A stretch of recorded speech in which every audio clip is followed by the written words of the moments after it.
Buongiorno! Buongiorno! Insomma, Così e così. oggi è grigia ragazzi, peccato. Tasso di umidità 110%. E sarà così per diversi giorni, purtroppo sempre. Vabbè, però C'è un però. siamo qui e quindi siamo felici comunque.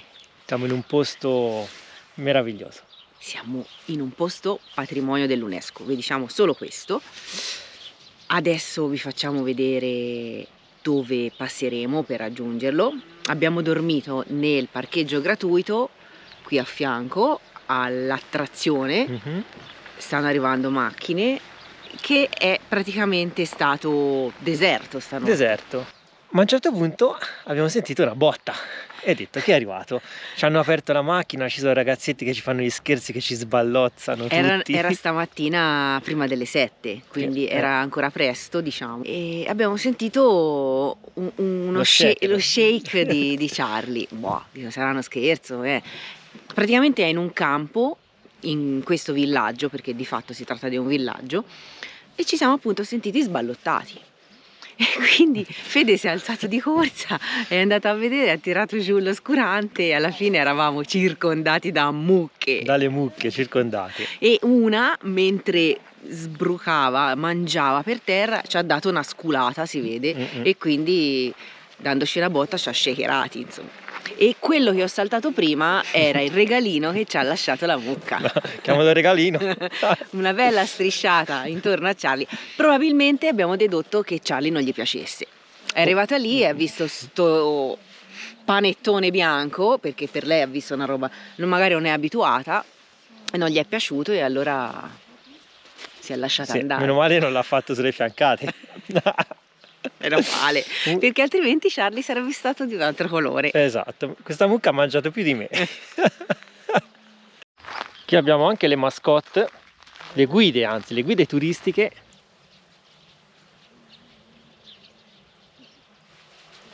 Ragazzi, siamo arrivati a Viskri, che è un villaggio, pensate un po', patrimonio UNESCO, tutto l'intero villaggio.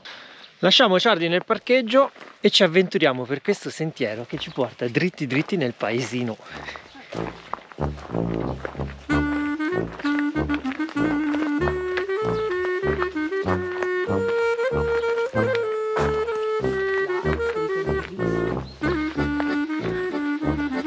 Oggi ve lo diciamo, ci immergiamo nella natura, torniamo ai vecchi tempi.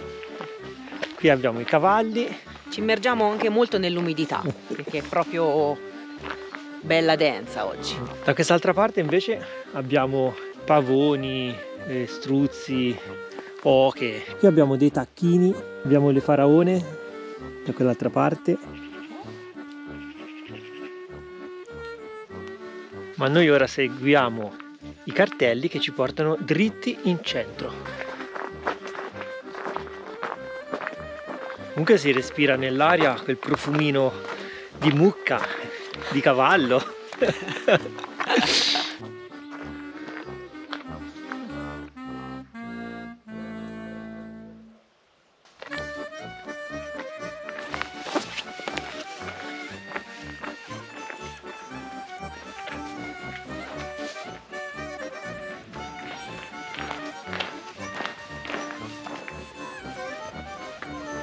Ragazzi, stiamo entrando nel villaggio.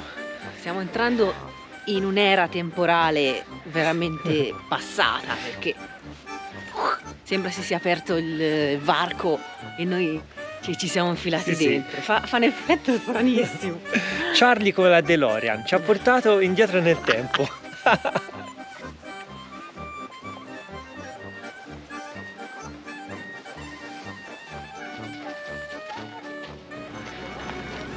In tutto questo contesto è appena arrivata una macchina elettrica.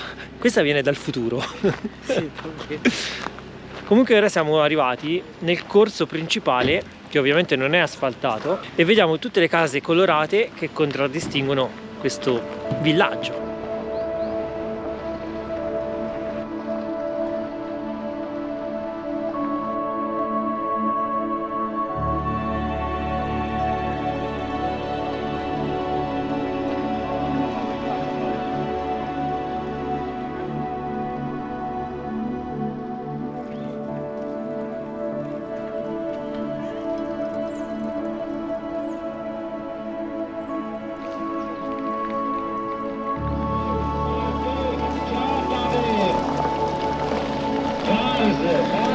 Nel frattempo passa anche l'arrotino. Magari c'ha qualche ferro da cavallo da sistemare. Qui tra l'altro abbiamo questi due tronchi di legno scavati che fanno da abbeveratoio per i cavalli.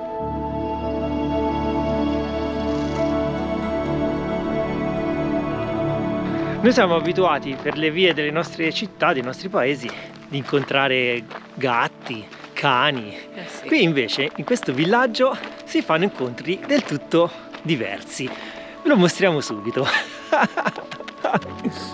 No, non è il gatto.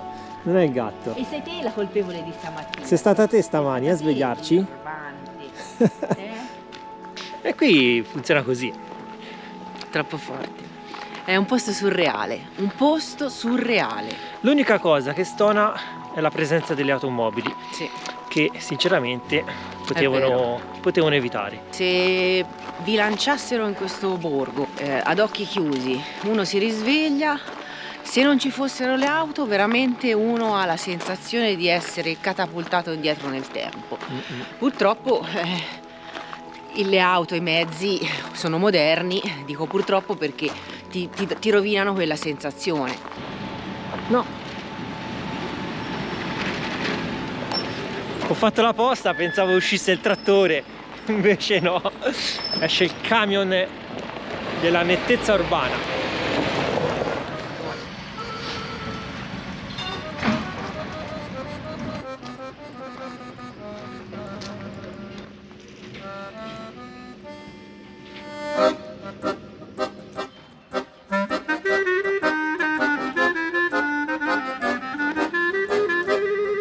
Siamo quasi giunti alla fine del corso principale, che è anche l'unica via, se non Principale, diciamo. quella principale, e abbiamo notato tutte queste case, singole casette con le facciate colorate che sono rivolte ovviamente lungo la strada. Abbiamo questo fosso centrale Dove poi scorre l'acqua piovana, ci immaginiamo, speriamo di non saperlo. L'entrata principale è proprio su questo corso e dietro c'è il giardino, l'orto, il fienile, hanno anche degli animali perché sentiamo le galline, sentiamo tutti i suoni degli animali, quindi le signore carine con i figli ci incontrano, salutano, insomma. Ovviamente è un luogo turistico, sanno che comunque l'afflusso di turismo qui porta insomma un benessere. Però insomma non sono ostili, ecco, per questo. è diventato un luogo poi molto turistico e conosciuto, ha avuto un boom di visitatori soprattutto negli ultimi anni. Da quando sicuramente il signor UNESCO si è presentato e ha detto: ma sai che mi piace così tanto che lo inserisco nelle liste del patrimonio, perché di fatto si tratta proprio di una perla, cioè di un villaggio a sé stante che va avanti con l'agricoltura ovviamente, però è veramente una chicca. Pensate che questo villaggio, oltre ad essere iscritto in questa lista, è anche annoverato come uno dei villaggi più belli di tutto il mondo. Sì, ha vinto, ora non mi ricordo quale anno, come sì, uno dei borghi nella top del mondo. Questo villaggio mi ricorda due cose. Attenzione, quasi paura. Attenzione, Allora, la prima è il film del Piccolo Lord, ve lo ricordate, l'avete mai visto? Un filmone degli anni passati dove c'era appunto questa strada centrale con tutte le casette che davano su... Probabilmente in Inghilterra. Quella era in Inghilterra, non c'entra niente. Dà un po' questo senso, sì. La seconda cosa invece che mi ricorda questo villaggio, soprattutto alcune casette blu, è il paesino di Uzcar in Spagna, il villaggio dei puffi. È vero. Qui ci sono tantissime case blu, è il colore principale e un po' mi richiama. È vero, sì, c'ha quel colore blu puffo, alcune perché altre sono un po' sbiadite, qualcuna avrebbe bisogno di un pochino di restauro. Qui ragazzi abbiamo anche un bel pozzo, wow, bello profondo, con il secchio come una volta, bello sto pozzo. Ma c'è l'acqua? C'è l'acqua, tra poco aumenterà anche di livello mi sa. Abbiamo raggiunto la chiesa ortodossa del villaggio, vediamo se è aperta, ma la porta mi sembra chiusa. Facciamo un giro intorno.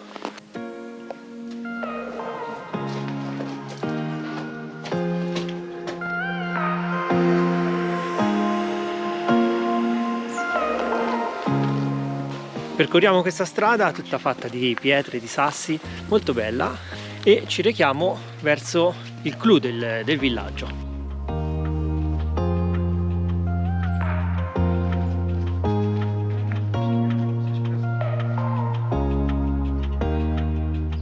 Stiamo percorrendo questa via piena di pietre come ai vecchi tempi e ci dirigiamo verso il fiore all'occhiello di tutto il villaggio, ovvero la chiesa fortificata di Viskri. Particolarità di questa chiesa fortificata è di essere tutta bianca e ora vi spieghiamo anche l'aneddoto che c'è dietro. Il villaggio di Viskri era noto in precedenza come Giskriu. In dialetto sassone si diceva Weiskirik. Ed in tedesco si traduce Weiskirche appunto come chiesa bianca, Weiss è bianco. Come la birra Weiss, vero? Andremo a vedere appunto questa, una delle più belle pare nella zona, chiese fortificate sassoni. È una chiesa luterana, è stata costruita dalla comunità etnica tedesca della Transilvania, appunto sassone. Il tutto in un'epoca in cui tutto questo territorio apparteneva al regno dell'Ungheria. Inizialmente era una chiesa cattolica romana, poi successivamente alla Riforma divenne luterana. Sebbene il villaggio sia abbastanza piccolo, pensate che ci vivono ben 400 persone, di cui 300 fanno parte della comunità Rom. Venendo qua non troverete né cancelli né sbarre, il villaggio è praticamente sempre aperto tutto l'anno, quindi potete visitarlo in ogni stagione. Qui vedete un'altra casetta blu, ma molto in voga questo colore. Visto che manca il cielo blu, almeno ci rifacciamo gli occhi con i muri delle pareti.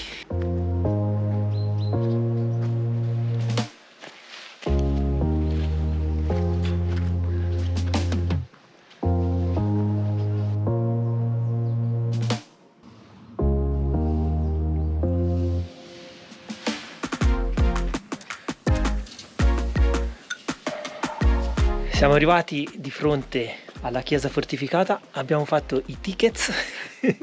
Ci scappa da ridere ogni volta Sì. che leggiamo tickets con la freccia. Sì, i tickets ci hanno sempre indicato la via dove passare. Sì. Il biglietto è economico, costa solamente 3 euro a testa. Adesso entriamo. Ci ha spiegato un po' il giro da fare la signora che parla inglese, la bigliettaia, diciamo così, e quindi siamo curiosi, andiamo a vedere.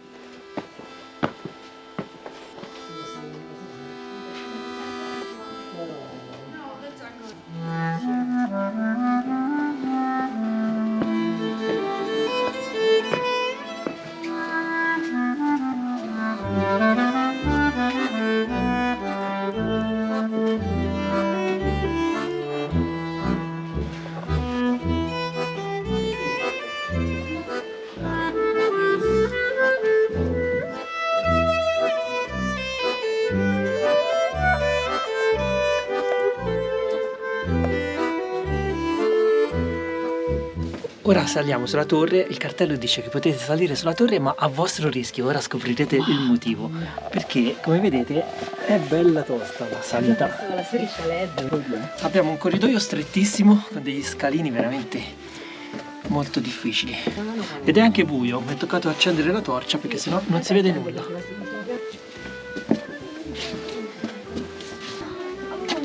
Ora ho capito perché dice a nostro rischio. Eccoci. Com'è stata la salita? Sono scalini belli alti, tosti. Anche la scala sopra è bella tosta, guarda. Sì. Bello pericolante e poi tutto che scricchiola.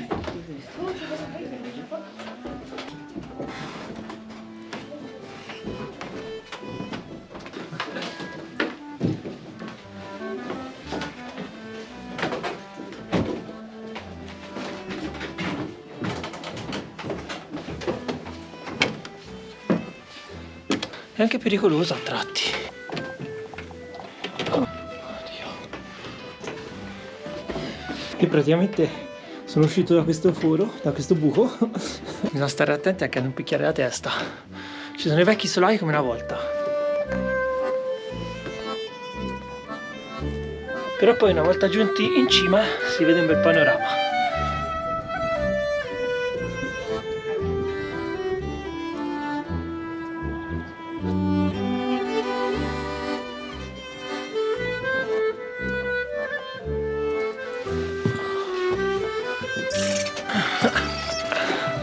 Oia.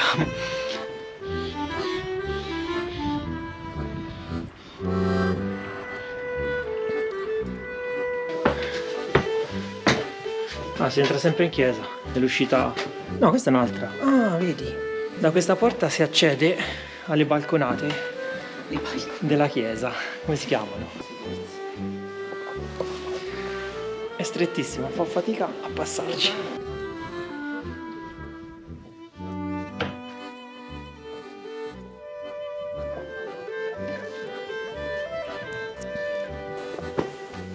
Ah, vedi, qui si può fare...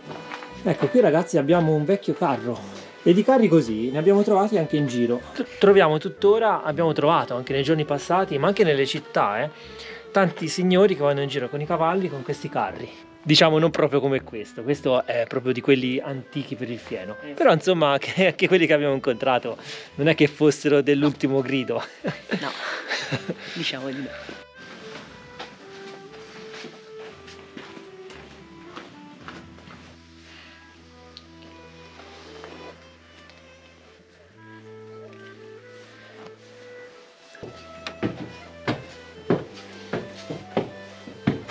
La signora della biglietteria ci aveva detto che c'era anche un'esposizione, ora che ci penso, e infatti abbiamo un'altra esposizione di terracotte come abbiamo trovato a Rupea. Sono piastrelle di maiolica e abbiamo capito si incastrano tutte per fare la superficie di queste stufe, che è quella come avete visto adesso.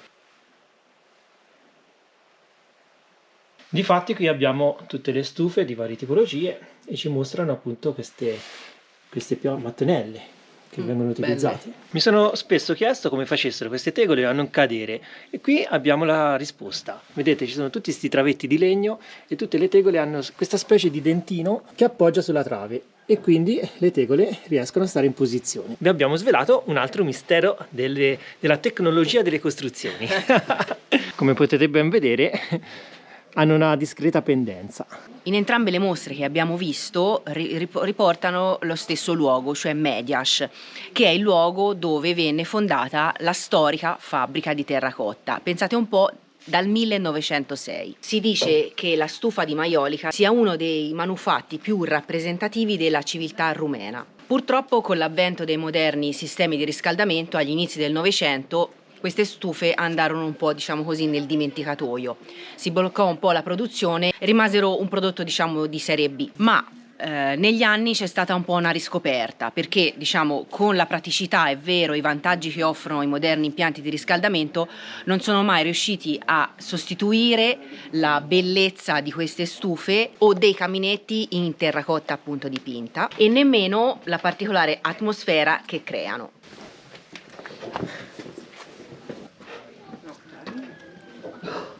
Ora andiamo sopra un'altra torre, come vedete tutte scale di legno, ingressi sempre bassi, dovevano essere molto piccolini i popoli del passato. Qui iniziamo a trovare anche un po' di utensili dell'epoca. Il fiasco come una volta, il fiasco di vino, guardate che bello, non si trovano più questi. Ora guardate la pendenza di questa scala.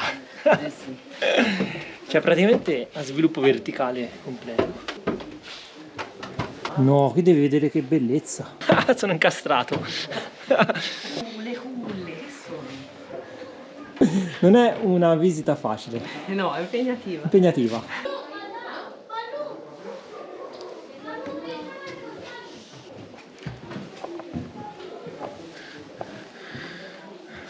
Qui troviamo tante anfore, tante ceste, tante casse dove probabilmente venivano stoccati i prodotti del territorio.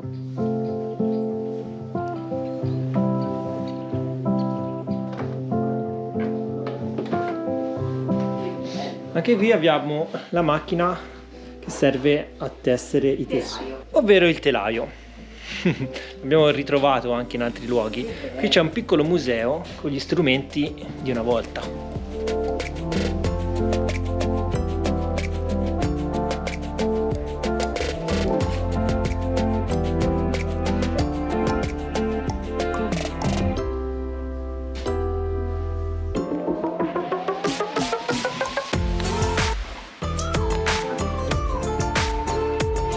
Ora arriviamo in una stanza che direi essere una delle stanze più belle, perché troviamo tutti gli abiti tradizionali e gli oggetti che venivano utilizzati quotidianamente nelle case.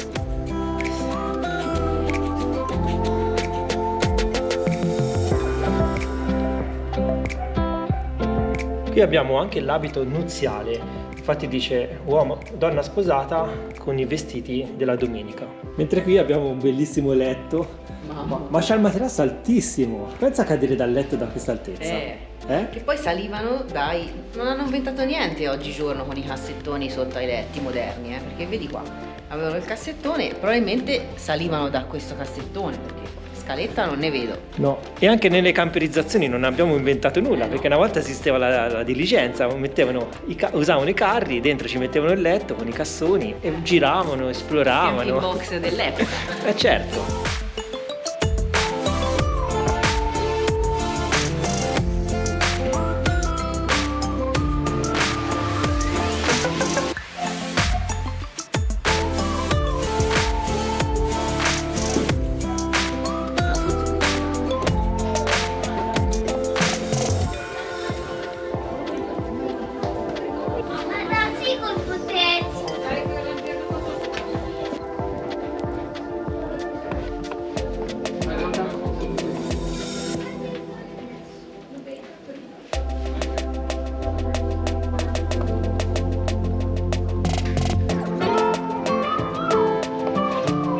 Ma è vero sto coso? È vero, sì. Ma io guarda, ho sentito un brontolio nello stomaco, ora ho capito perché.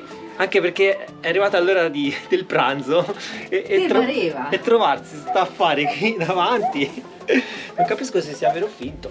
No, è vero. No, è vero. Ma le trova tutte lui. È vero ragazzi.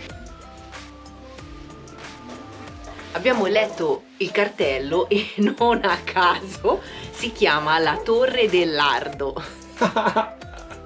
Quindi il fiuto di questo ragazzo è tremendo, cioè lui ha detto sento un odorino, è arrivato qui.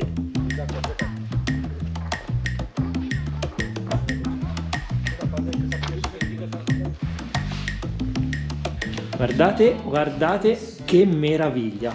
Questa è alta almeno 3 metri. E in questa stanza troviamo una serie di fotografie d'epoca.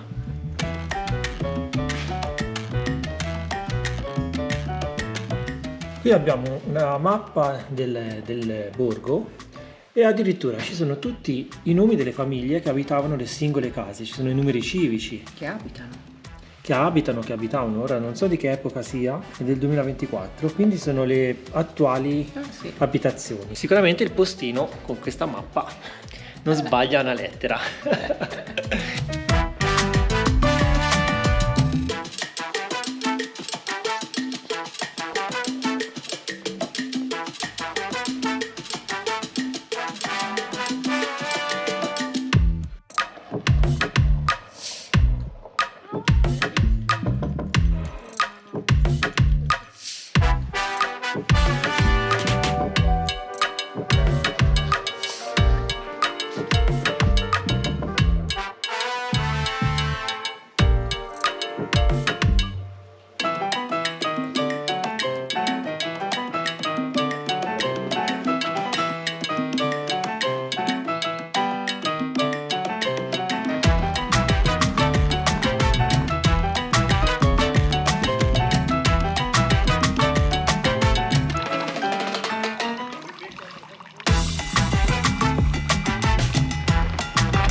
Abbiamo fatto una bella camminata, siamo quasi arrivati alla fine del villaggio, nel senso opposto, e questa casa dietro di noi che vi abbiamo appena mostrato, Blu Puffo, secondo te a chi poteva appartenere?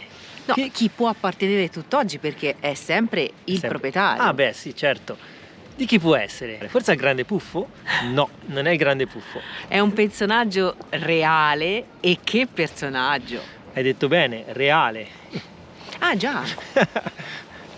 Esatto, perché ho fatto l'associazione di parole ma talmente reale, ho usato questa parola, che appartiene al re Carlo d'Inghilterra. Pensate Ebbene, un po'. Wow! Al tempo era il principe Carlo, ma tuttora è il re. Il re venne in visita in questo paesino e se ne innamorò. Gli piacque così tanto questo borgo così affascinante, rurale, che decise di istituire una fondazione, l'acronimo è MET, e tramite questa fondazione, con i soldi devoluti ovviamente dalla casa reale, hanno ricostruito, pensate un po', la chiesa che aveva bisogno di restauri e così come alcune abitazioni che avevano bisogno di manutenzione. L'hanno portate all'antico splendore. Questo re Carlo poi ha deciso in parte di rimanere collegato a questo borgo acquistando questa proprietà qui alle nostre spalle, color blu puffo. Ha un cortile, come avete visto, abbastanza grande, Ha dato risalto al paese, ecco, e ha aiutato questo degno di merito. Ma il rilancio del paese non è dovuto solamente alla presenza, alla visita del re Carlo, come molti possono pensare, ma a una particolare attività delle donne locali. Ci sono state due donne di origine tedesca, madre e figlia, Caroline e sua madre Sara, che venendo appunto qui in visita hanno visto questa attività di queste donne che sferruzzavano e creavano questi calzini di lana bella spessa, grossa e pantofole, e quindi hanno inventato un vero e proprio marchio. Un marchio di fabbrica. Questi calzini ebbero così tanto successo che tutte le donne del paese si misero al lavoro, e pensate che i calzini furono addirittura esportati in molti luoghi della Germania. Le potete trovare, specialmente quello nel periodo primavera-estate, abbiamo letto in tutte le bancherelle qui nel paese. Ora ce n'era aperta soltanto una, perché oggi poi tra l'altro è una giornata un po' particolare come meteo, quindi capiamo. Un altro prodotto che abbiamo letto essere esportato, che va per la maggiore e è veramente, pare, non l'abbiamo ancora assaggiato, e qui si va sul cibo, interessante. è la marmellata di frutti di bosco di Vischri. Dice essere una bomba. Magari faremo caso nei prossimi giorni, se troviamo qualche cosa da comprare, la proviamo volentieri. Qui abbiamo dato un'occhiata, ma come vi dicevo è un po' chiuso, probabilmente per loro questo è il periodo di riposo, diciamo. C'è meno turismo e quindi anche la panetteria era chiusa, insomma magari aprono quando il meteo è più favorevole. Esatto. Quindi io direi che è giunta l'ora di andare a procurarsi qualcosa da mangiare. Lo sapevo che si arrivava si parlava di cibo, quindi no, anche perché abbiamo fatto un po' tardi, girellando per il paese abbiamo fatto un po' tardi, perché saranno le 2 probabilmente, e quindi lo stomaco chiama.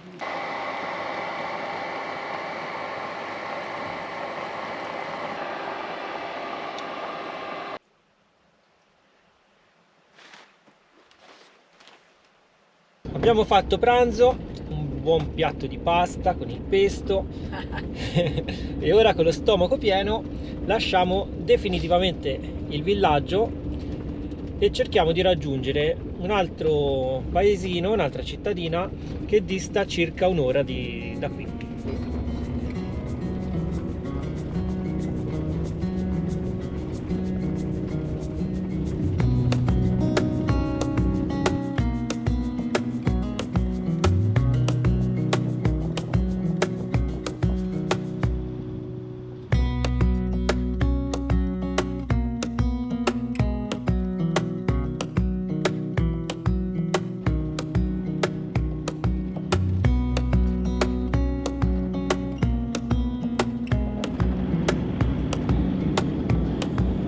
Lungo questa strada di spostamento stiamo attraversando dei paesini veramente meravigliosi, sono un salto indietro nel tempo. Si incrocia un sacco di gente a cavallo con le carrozze, è bellissimo, hanno delle case tutte colorate, troviamo anche tanti nidi di cicogne, ovviamente saranno migrate via.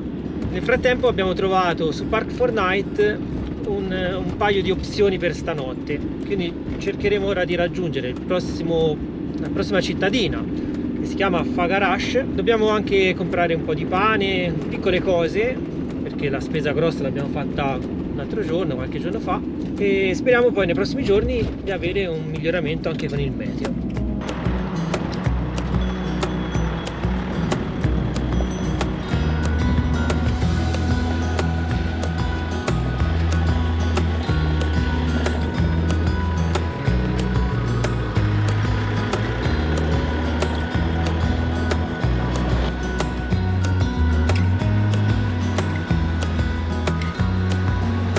Continua il viaggio con Charlie DeLorean. Soprannominato Charlie DeLorean. Sì, sì, Charlie DeLorean.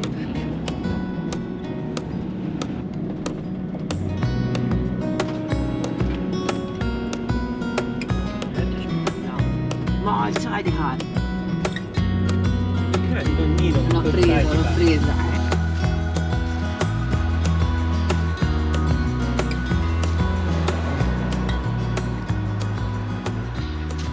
Ed eccoci finalmente scesi da Charlie. Siamo di fronte alla fortezza della città di Fagarash. Non mi veniva il nome. Attraversiamo il pontile e facciamo tutta la cinta muraria esterna. Ci sgranchiamo un po' le gambe. Oggi abbiamo fatto solamente 4 km perché il borgo era veramente piccolino. Qui abbiamo la panchina tutta stondeggiante.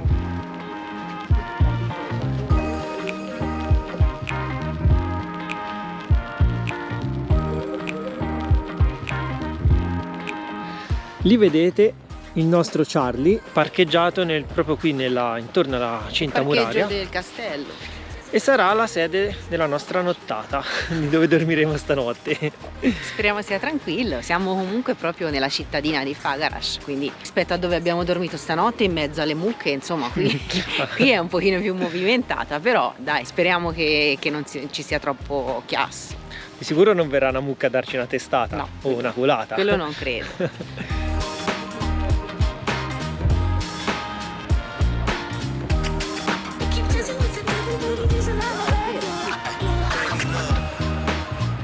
Attraversiamo quest'altro ponte, sembra essere un ponte levatoio in parte. Praticamente solo questa parte si tira su con queste grandissime ruote e le catene e chiude l'accesso alla fortezza. Direi proprio di sì, guarda. Ci sono le cerniere, piccoline come cerniere. Sì. Sembra il timone di una barca, guarda la ruota. Cioè, questa è la catena, la stringo con la mano, wow, quindi mettiti al timone della nave. Mamma mia, vabbè come è grandissima, eh? Ovviamente per tirarlo su bisogna andare perfettamente sincronizzati. Qui alla sinistra poi della fortezza abbiamo anche la cattedrale ortodossa. Noi ora facciamo un giro esterno, vediamo se riusciamo a raggiungerla.